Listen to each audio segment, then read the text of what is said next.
honestly leave it up to me to want to do this at such an ungodly hour. Here goes nothing. Hello book amigos, and welcome back to a brand new video. I am Gray, and if you are new here, I hope you stay. How are you guys doing today? What's going on? Let me know in the comments. What are your vibes like today? Because my vibes are currently feeling very good. It is currently 12:48 a.m. And as always, I always think of these video ideas at the randomest times of the day. And honestly, if I don't, si no me pongo a hacerlos, if I don't do the videos, then I'm never going to do it. So here we are. Today's video is going to be all about the projects that I have started and have yet to finish. Because I know readers have TBRs, but dare I say that writers have TBWs, to be written. Because I don't know about other writers, but I know for me personally, I have so many ideas all the time, and every single day I come across new ideas of books I want to write. So I jot it down and I just let it marinate, I suppose. But with the fact, oh man, I didn't bring it. Hold on, give me a second. All right, I'm back. I don't know if I can put this on my shirt because it's like an oversized t-shirt and it brings it down. So I don't know how good the mic is for that. But anyways, back to the point, Gray. Focus. Enfócate. What was I going to say? All that just so I can forget. I am the type of person who starts projects and... Okay, we're going to get a little bit deep here. According to my therapist, I have some form of OCD, but it's not... It's mixed in with perfectionism. And the point here is that I have such a perfectionist personality trait, I suppose. I talk a lot with my hands, so bear with me. That if I can't do something right off the bat, it takes me forever. Ideally, in the world of Gray, if I can sit down and write a novel beginning to end in one sitting, I would. All my paintings back here. Oh, I didn't turn my phone off. Oh well. All my paintings back here. These were practices of it's okay to start a project and continue it at a different time.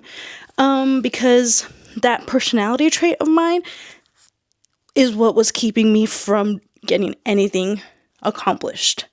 That is why, without a choice, my debut novel took me forever to write, to publish.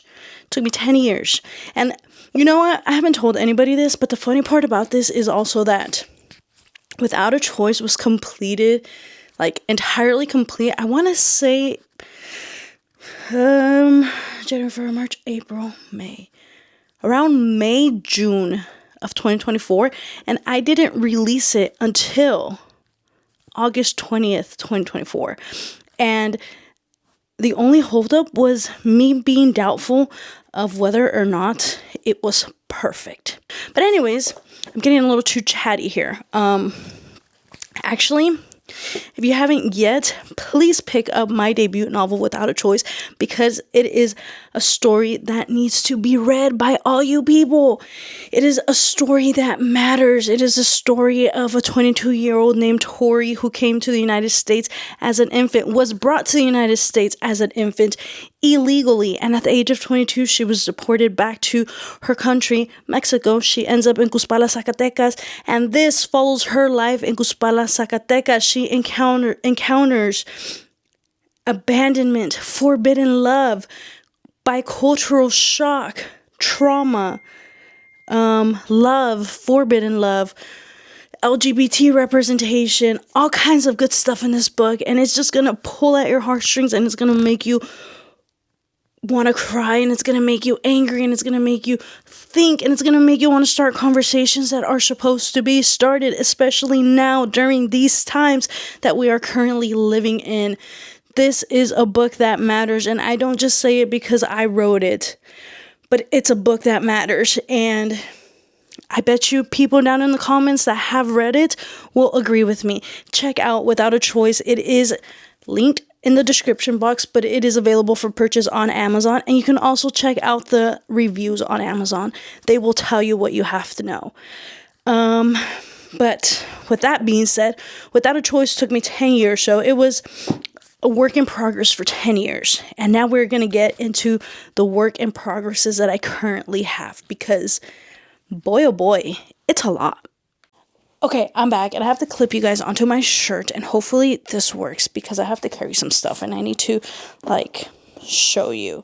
So, these are the projects that I have currently started, that are started currently, whatever. And these are the projects that I am able to show you physically. Oh, there's also a project in here as well. Those are the projects that I'm able to show you physically, because I also have projects that I started on my laptop. So I just want to share with you guys. I don't know how much of this I'm going to share, but I do want to share some. First and foremost, you guys know this one. I took the cover out because why not? But it is Project TBEB, and here it is. We have quite some work done. Oh, sneak peek. We have quite some work done, and it is going. It's flowing. We have 13 chapters and about 19,000 words. I believe I said last time. I'm not 100% sure because I have the memory of a fish. So I don't even remember if it's a fish that has short-term memory. That just proves my point. So that is Project TBEB, and that is what I'm currently working on, and it is going good. It's going great. I am loving the project. I'm very enthusiastic about it, and I can't wait to share it with you guys. This is the project that I hope I'm putting this out in the universe and manifesting right here, right now. I hope that Project TBEB gets published in 2025. To give me the little butterflies on my tummy. Hopefully that wasn't too loud because I was speaking into the mic. So up next we have this one right here, and this is the black binder. This black binder is a project that I started a few years ago. I want to say I started this around 2020, and the reason why I started writing this one, again, it has a title, but I don't know if I should share my title with you. I probably shouldn't, because I don't know. But I started writing this in 2020 because once the 2020 events began, my therapy it moved to over the phone. And we were talking on the phone like I was talking to a friend. And that's when I saw the benefits of therapy, if you will. That's when I put in the work. That's when I went for it, and I didn't let anything hold me back. And often during therapy, there's a lot of things that I can't understand, I can't comprehend. And the thing with me is that I want to know everything. I really do. I want to know it all. Don't gatekeep from me. I want to know everything. And sometimes we just don't know, right? So I wrote this book I started this project because I often believe that, or not believe, I often wonder whether being depressed has made me creative, or if being creative has made me depressed, or not. Poor choice of words, or if being creative has led me to have depression. I am clinically diagnosed with depression, and I've been working on it in therapy and all that good stuff, but it's a constant battle. And the reason why it's a back and forth is because sometimes I feel like if I didn't have depression, if I wasn't depressed, I wouldn't be creative, because I took my depression and my coping mechanisms and my outlets became writing, I think. Creativity was my outlet, whether it be painting, whether it be writing, whether it be cross-stitching, whatever. It's just the creativity. It was an outlet. But then I got doing research, and a lot of people who are creative have depression, right? So then I'm wondering if, because I am a creative soul, that led me to a depression. So it's just a back and forth. And honestly, in my head, I picture a wall here and a wall here, and then there's a bouncy ball, and it's just going bouncing back and forth, and I can't answer that question. So I started this, I want to say it's kind of like a nonfiction book, which is quite interesting, honestly. And we have quite a bit done. I don't know how much I have done because I haven't visited. I have not visited this project in a while. I actually stepped away from it because, again, I wanted to know the whys, and I just couldn't know the whys because I don't know the whys, and I don't know anybody that does. But this is what this is. We have it here, double-sided pages and whatnot. You might have saw the title, you might have not, but that's okay. So this is a special one, and maybe I need to get back to it. At least revisit and read it, and see where that takes me. But that's that project, and we can call this project, just creativity versus depression versus creativity. I think it's very interesting, and I really like that. I'm interested with real life things, and this is real life to me, for me. It is my life in a sense. So I really like this. I really do. So I think I need to revisit for sure. And then we have, I think this is another project. I'm not sure. Yes, this is another project. And this one is in Spanish. So we got, let's see, 15, we've got 23 pages of work, of material. And this one doesn't have a cover, so there it is. But this is a poetry book in Spanish. And the reason why I want to write a poetry book in Spanish is because I feel like there's a lot of Spanish-speaking people that need to read poetry. No, totally joking. The topic of the poetry in this book is, again, mental health, and just the awareness and all that stuff. As the Mexican American that I am, I often encounter a lot of people who do not believe in mental health, and they think it's a bunch of rubbish. And I'm here to tell you, mental health is not rubbish. It is very, very, very, very important.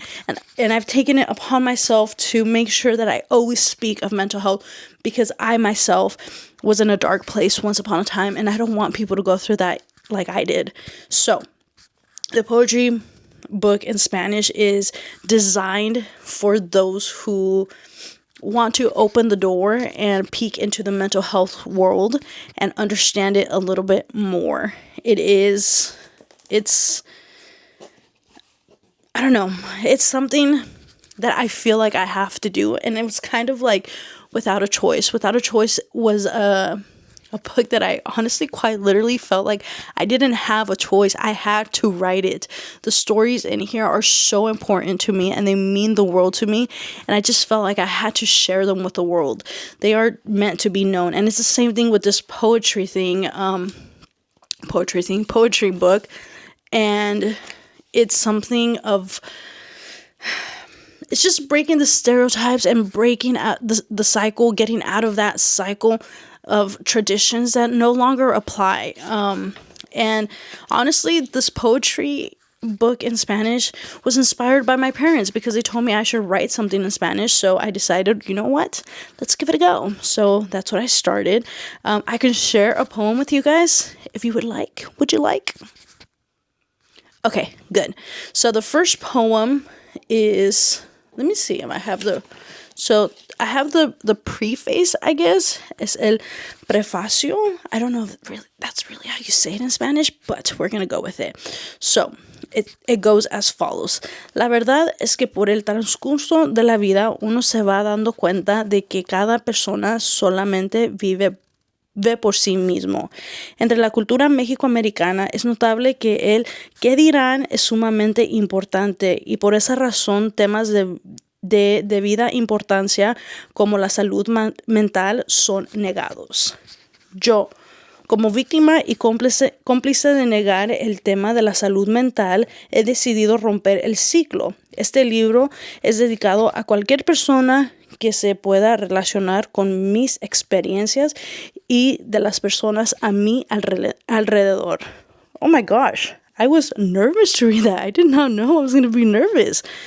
I typically don't read in Spanish to people, just to myself. But yeah, that's basically what it is. It's basically we're breaking the cycle, and this book is for somebody who needs to read it and needs to hear it, because at the end of the day, we all are going through something, and each head is its own world. So I really hope that the experiences that I write about and the experiences of the people around me that I share are helpful for whoever reads it. So the poem, do you guys want to hear the poem? Okay, so the first poem is, I'm nervous again. Cada cabeza es su propio mundo y aún así vivimos igual. Calla, no digas nada, navega por la vida sin preguntas, sin expresar lo que sientes. Solo camina en silencio y esconde todo lo que pienses. Isn't that crazy? And these are words that are actually said to people. So yes, this is another one that I really, really, really want to get back into because I think it's greatly important. That's another project. So yes, oh my goodness, I'm getting inspired. Are you guys feeling the inspiration that's coming down and like, whoo, it's giving me the chills. Okay, up next we have, what do we have? Oh, this is an empty binder. Oh, I know I put this down. This is the Cowboy Romance. It's going to go in here.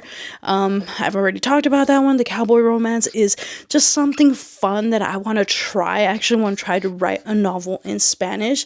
When I started writing in general, I started with poetry, and then I decided to navigate the novel world, and that's how Without a Choice came to be, and I absolutely adore it and love it. So I want to do the same thing in Spanish. I want to captivate my brain.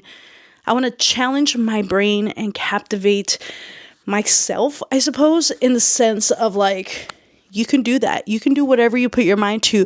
And this goes for all you out there. If somebody out there wants to write a book, just do it. I have one person in mind. And if you're watching this, do you know who I'm talking about? Do you know who you are? Do you know who you are? Bingo. And I hope you start writing because it just feels good when you have when you have your projects and these ideas and then they come to life. So that's what this is. I only have one chapter for the Cowboy Romance, but easy breezy. Along with the Cowboy Romance, I also have in this little notebook, this just has a little bit of like ideas jotted down. This notebook is a mess. It has a lot of different things, but there is an idea in here that I wrote down about a year or so ago. And the idea is that I want to write a baseball romance. Something you might not know about me is that I love baseball. I've learned to love baseball. My son is completely and entirely devoted to baseball. And there's a AAA team nearby, and we tend to go to a lot of the games. So in 2023, we were there quite a bit at the AAA baseball games.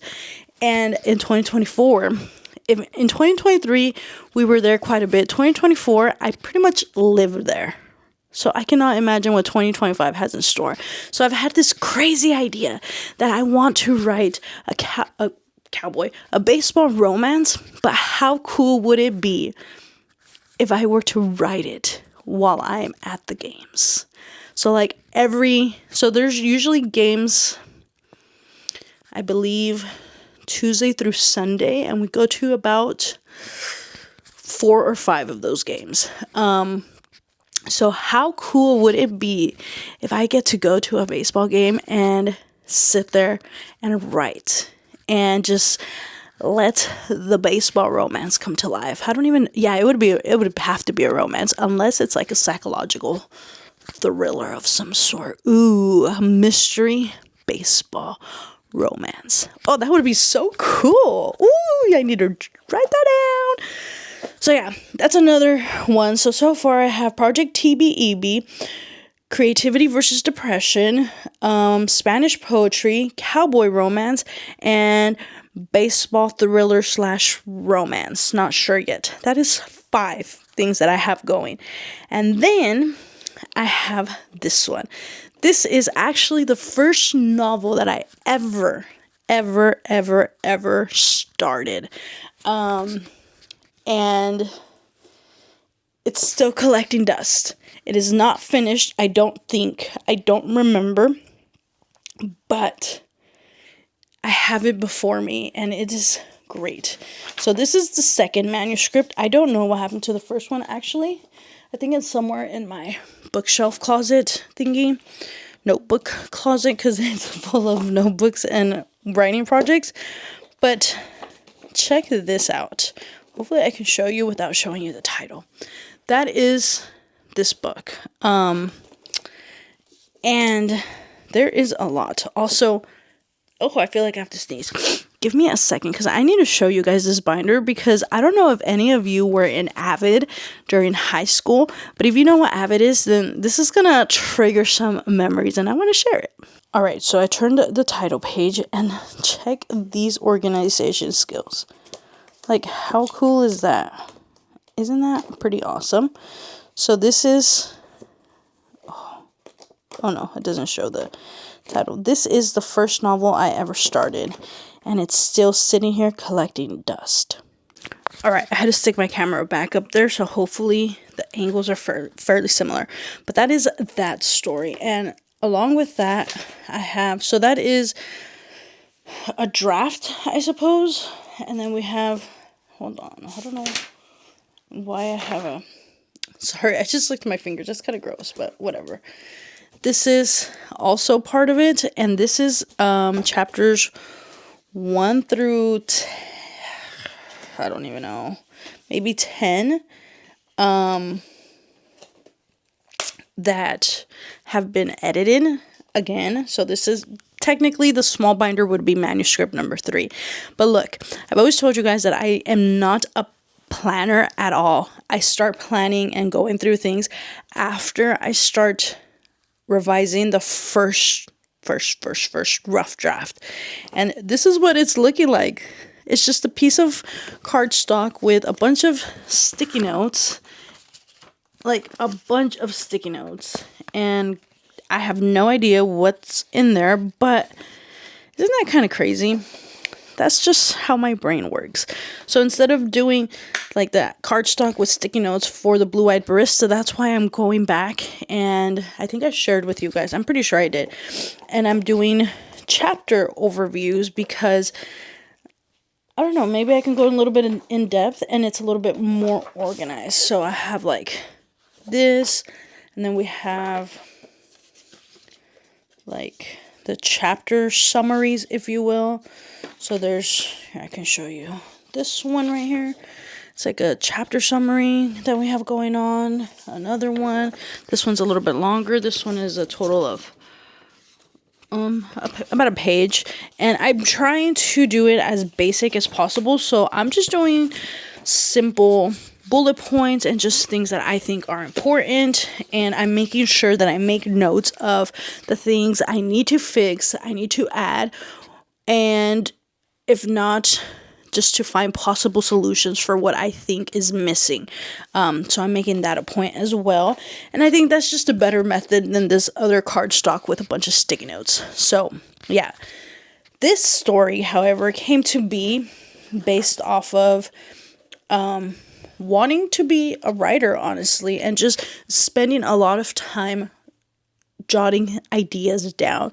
when I finally decided to start writing, this was probably during, I want to say this was 2013, 2014, when I started university at San Jose State, and I would sit in the Spanish department building in the hallway, and while I was doing homework, and I finished doing homework, and I was waiting for my roommates to get out of class so we can go home, I would sit and I would write, and I would write and write and write. And at this time, I remember a few people asking me what I was doing and why was I just writing. And when I finally told people, like, oh, it's because I want to write a book, unfortunately for me, I got negative feedback, and I got a lot of, oh, you want to be a writer? Wow. But that's a video for another day, because writing hasn't always been a positive thing in my life. It's actually been something that I ran away from for a very, very, very long time. But anyways, I got all these like negative responses to it, so I kind of just kept to myself, and I just did my own thing on my own. As a matter of fact, a lot of the time, instead of spending my time doing homework and studying and whatnot, I spend it writing in this book. It's not 100%, it's not even 25% good. It needs a lot of work, but it's a story that I also believe in, and I think it has a lot of potential. I also remember that during the time of me working on this, a professor of mine actually, she's very near and dear to my heart, and till this day she reaches out. She actually reached out not that long ago, and she wants me to go basically have a little presentation for Without a Choice in her classes. And she was my professor for a long time, and she was kind of like my mom, out. My university mom is what I called her. And because I was 3 hours away from home. So she's somebody very important to me. And during the time that I was there working on this Gray Binder story,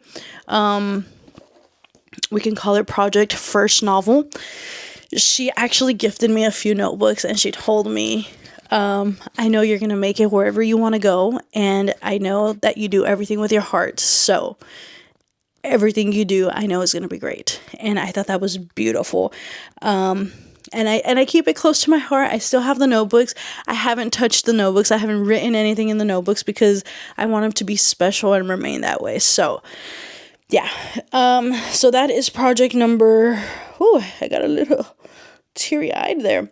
That was project number 1, 2, 3, 4, 5, 6. So we got Project TBEB, Creative versus Depression, Spanish poetry,